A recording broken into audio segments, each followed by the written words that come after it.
கர்த்தருடைய பரிசுத்த நாமத்திற்கு மகிமை உண்டாவதாக.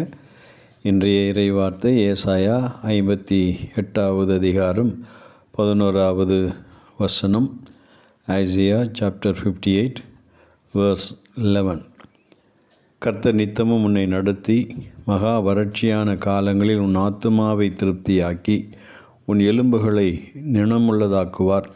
நீ நீர்ப்பாய்ச்சலான தோட்டத்தைப் போலவும் வற்றாத நீரூற்றைப் போலவும் இருப்பாய் என்று வாசிக்கிறோம். In English, the Lord shall guide you continually and satisfy your soul in drought and make fat your bones, and you shall be like a watered garden and like a spring of water whose waters fail not என்று வாசிக்கிறோம். இந்த வசனம் பரிச்சயமான வசனம், மிக அறிமுகமான பழக்கப்பட்ட ஒரு வசனமாக இருக்கிறது.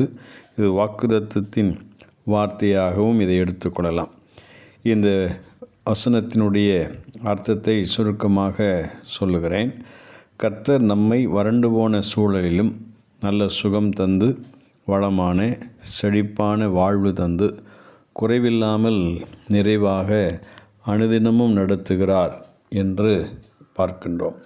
யாருக்கு இந்த வாழ்வு கிடைக்கிறது, யாருக்கு இப்படிப்பட்ட ஒரு மேன்மை கிட்டுகிறது என்று நாம் பார்க்கின்ற போது 6வது 7வது வசனத்தை வாசிக்கின்ற போது, கர்த்தருக்கு உகந்த உபவாசம் செய்கிறவர்கள் யாரோ அவர்களுக்கு இது கிடைக்கிறது என்று நாம் வாசிக்க முடிகிறது.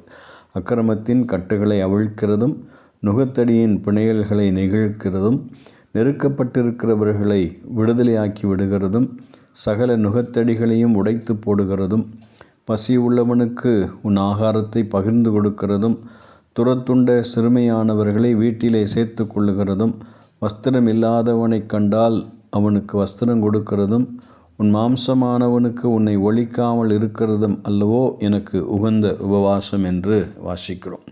இந்த காரியங்களெல்லாம் செய்கிறவர்கள் தேவனுக்கு உகந்த உபவாசம் செய்கிறவர்களாக, அப்படிப்பட்ட மக்களுக்கு ஆண்டவர் அருளுகின்ற ஆசீர்வாதம் நிறைந்த வார்த்தை தான் இந்த 11வது வசனம் என்பதை நாம் வாசிக்கிறோம். ஆண்டவர் இந்த வார்த்தைகளை நமக்கு ஆசீர்வதித்து தந்தருள்வாராக. ஆமென்.